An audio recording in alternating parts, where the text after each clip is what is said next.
ಖುಷಿ ಆಯಿತು ವಾಗೇಶ, ಬಹಳ ಖುಷಿ ಆಯಿತು ಮಾರಾಯ. ಎಂಥದ್ದಾರೋ ಆಗಲಿ, ನೀನಂತೂ ಅಪ್ಪ ಆಗ್ತಿದ್ದೀಯಲ್ಲ, ಇನ್ನಾದರೂ ಸ್ವಲ್ಪ ಜವಾಬ್ದಾರಿಯನ್ನು ಹೆಚ್ಚಿಸ್ಕೊ. ಏನೋ ಇಷ್ಟು ದಿನದ ಹಾಗೆ ಹುಡುಗಾಟಿಕೆ ಮಾಡಿಕೊಂಡು ಇರಬೇಡ. ಸ್ವಲ್ಪ ದುಡ್ಡು ಕಾಸು ಜೋಡಿಸಿಡು ವಾಗೇಶ. ಮಕ್ಕಳ ಮನೆಯಲ್ಲಿರುವಾಗ ಖರ್ಚು ಜಾಸ್ತಿ, ಎಂಥದಕ್ಕಾದರೂ ಬೇಕಾಗ್ತದೆ. ಅರ್ಜೆಂಟ್ ಅಂದಾಗ ಅವರಿವ್ರ ಹತ್ರ ಕೇಳಲಿಕ್ಕಾಗೋದಿಲ್ಲ. ಒಂದು ಕೆಲಸ ಮಾಡು, ಹಾಲಿನ ದುಡ್ಡು ಉಂಟಲ್ಲ, ಅದನ್ನು ಹಾಗೆ ಎತ್ತಿಟ್ಬಿಡು. ನಿಮ್ಮ ಮನೆಯವರ ಕೈಯಲ್ಲಿ ಕೊಡು, ಇಲ್ಲ ಅವರ ಹೆಸರಲ್ಲಿ ಒಂದು ಅಕೌಂಟ್ ಓಪನ್ ಮಾಡು, ಅಲ್ಲಿ ಇರಲಿ. ಯಾವತ್ತಾದರೂ ಎಮರ್ಜೆನ್ಸಿಗೆ ಬೇಕಾಗ್ತದೆ ಮಾರಾಯ. ಅಲ್ಲ ಸಂಜೀವಣ್ಣ, ಮನೇಲಿ ನಮ್ಮ ಅಪ್ಪನು ಹಿಂಗೆ ಹೇಳ್ತಿರ್ತಾರೆ ಮಾರ, ಇಷ್ಟು ದಿವಸ ಆದಂಗೆ ಆಗಲ್ಲ, ಮಗು ಆದಮೇಲೆ ಜವಾಬ್ದಾರಿ ಜಾಸ್ತಿ ಆಗ್ತದೆ ಅಂತ.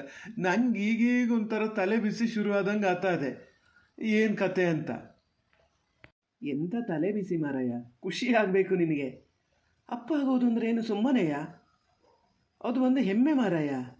ಮಗು ಬರಲಿ ನೋಡು, ನಿನಗೆ ಗೊತ್ತಾಗ್ತದೆ ಅಪ್ಪ ಅಂದರೆ ಹೇಗೆ ಹೇಳಿ. ಇಲ್ಲ, ನನಗೂ ಎಲ್ಲ ಹೇಳಿ ಹೇಳಿ ಒಂಥರ ಅನ್ನಿಸ್ತದೆ ಈಗಲಿಂದ. ಹೌದು, ನಾನು ಸಣ್ಣ ಮಕ್ಕಳ ಬಗ್ಗೆ ಎಲ್ಲ ಯೋಚನೆ ಮಾಡಲ.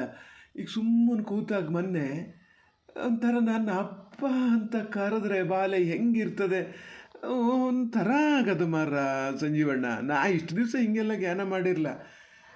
ಸರಿತನ ಹತ್ರ ಫೋನಲ್ಲಿ ಹೇಳಬೇಕು ಅಂದ್ಕೊಂಡೆ, ಮತ್ತು ಬೇಡ ಮನೆಗೆ ಬಂದ ಮೇಲೆ ಹೇಳೋಣ ಅಂತ ಸುಮ್ಮನಾದೆ. ಓ, ಮನೆಯವರನ್ನು ತವರಿಗೆ ಕಳಿಸಿದೀಯಾ? ಒಳ್ಳೆ ಕೆಲಸ ಆಯಿತು. ಈ ಟೈಮಲ್ಲಿ ಅಲ್ಲೇ ಇರಬೇಕು ಸ್ವಲ್ಪ ಸಮಯ. ಹ್ಞೂ, ಇದಕ್ಕೆ ಸ್ವಲ್ಪ ಸುಸ್ತಾಗಿತ್ತಲ್ಲ, ಹೇಳ್ಕೊಂಡೇ ಇರಲ್ಲ. ಗಾಡಿಗೆ ಗೊತ್ತಾದ ಮೇಲೆ ಫೋನ್ ಮಾಡೋಕ್ಕೂ ತಾಯಿ ಬಂದಿದ್ರು.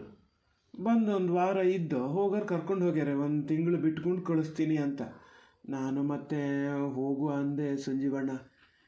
ಎಂತ ಈಗ ಮನೇಲಿ ಹೀಗೆ ಪ್ರೆಗ್ನೆಂಟ್ ಇದ್ದಾಗ ಯಾವುದು ಹೌದು ಯಾವುದಲ್ಲ, ಖರ್ಚು ಜಾಸ್ತಿ ಆಗ್ತದೆ, ದುಡ್ಡು ಕೈಯಲ್ಲಿಲ್ಲ, ಇನ್ನೇನು ಮಾಡೋದಂತ ಹೋಗು ಅಂತ ಹೇಳಿನಿ. ಅಲ್ಲಿ ಯಾವುದಕ್ಕೂ ಕೊರತೆ ಆಗಲ್ಲ ಅವಳಿಗೆ.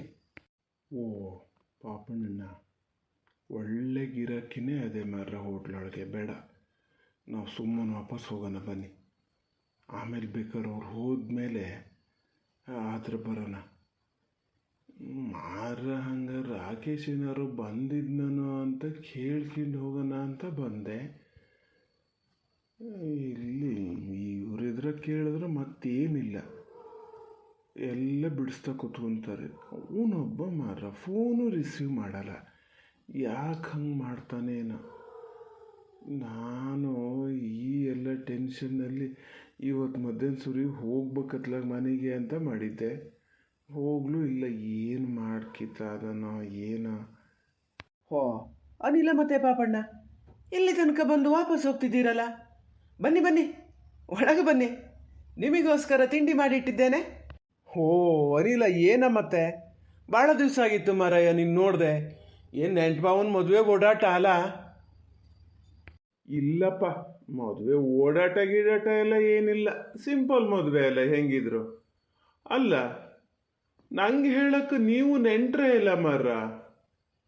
ಹೋಗ್ಬೇಕು ನೀವು ಲೆಕ್ಕ ಅಂದರೆ.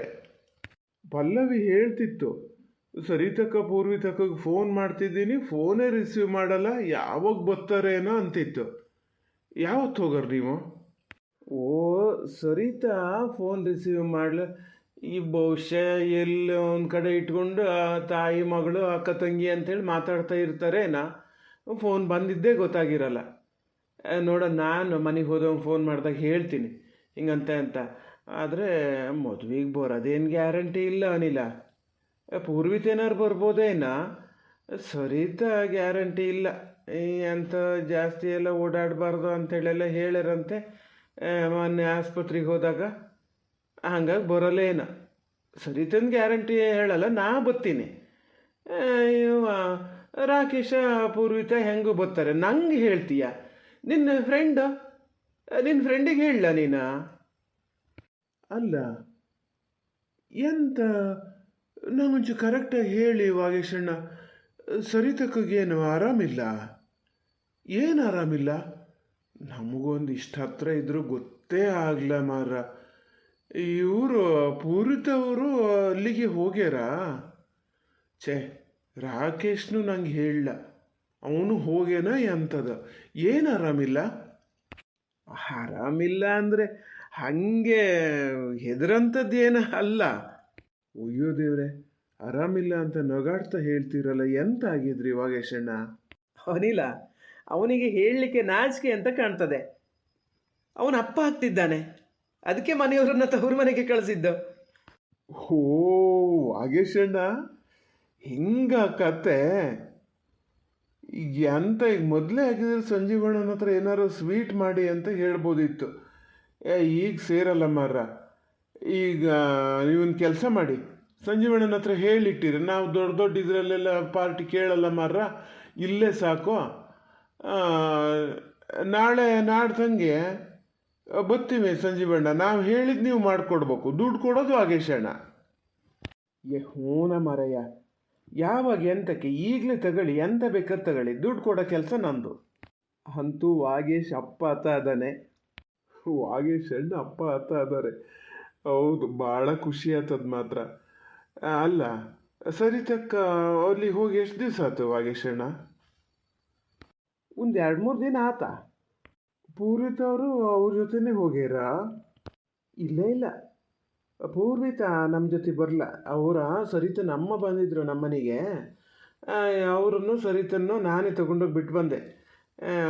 ಪೂರ್ವಿತ ಬಹುಶಃ ಅವ್ರ ಅಪ್ಪಾಜಿ ಹೋಗಿ ಕರ್ಕೊಬಂದಾರೆ ಏನೋ, ಹಾಗೆ ಅಂತ ಕಾಣ್ತದೆ. ಅಲ್ಲ, ಪೂರ್ವಿತ್ ಅವರು ಅಲ್ಲಿಗೆ ಹೋಗ್ಯಾರ ಅಂದರೆ ರಾಕೇಶ್ ಒಬ್ಬನೇ ಅದಾನೆ, ಒಂದು ಫೋನ್ ಕೂಡ ಮಾಡಲಲ್ಲ. ಅವನಿಗೆ ಏನು ಬಂತು ಅಂತ? ಹೋಟ್ಲು ಕಡೆ ಏನಾರು ಬಂದಿದ್ನ ಸಂಜೀವಣ್ಣ ರಾಕೇಶ? ಇಲ್ಲ ಇಲ್ಲ ಅನಿಲ, ನಾನು ನೋಡದೆ ಸುಮಾರು ದಿವಸ ಆಯಿತು, ಅವನನ್ನು ಬರಲೇ ಇಲ್ಲ. ಥೋ, ಇದೇನು ಕೆಲಸ ಆಗ್ಯದಪ್ಪ. ನಾನೊಬ್ಬ ಒಂಚೂರು ಮನೆಗೆ ಹೋಗಾರು ಹೋದ್ ನಾನು.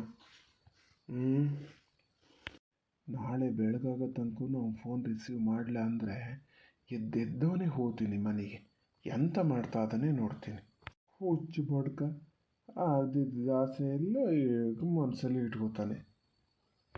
ಏನು ನನ್ನ ಮೇಲೆ ಸಿಟ್ಟೆ ಬಂದದೇ ಏನೋ ಸಪೋರ್ಟ್ ಮಾಡಲ ಅಂತ.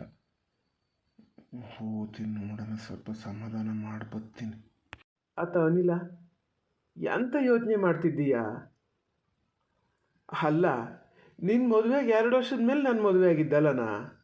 ನನ್ನ ಹೆಂಡತಿ ಆಗಲಿ ಗುಡ್ ನ್ಯೂಸ್ ಕೊಟ್ಟಾತು, ನಮ್ಮನೇಲಿ ಯಾವಾಗ ಅಂತ ಯೋಚನೆ ಮಾಡ್ತಿದ್ದೀಯಾ? ಆತದ ಬಿಡು, ನೀ ಟೆನ್ಷನ್ ಮಾಡ್ಕೋಬೇಡ.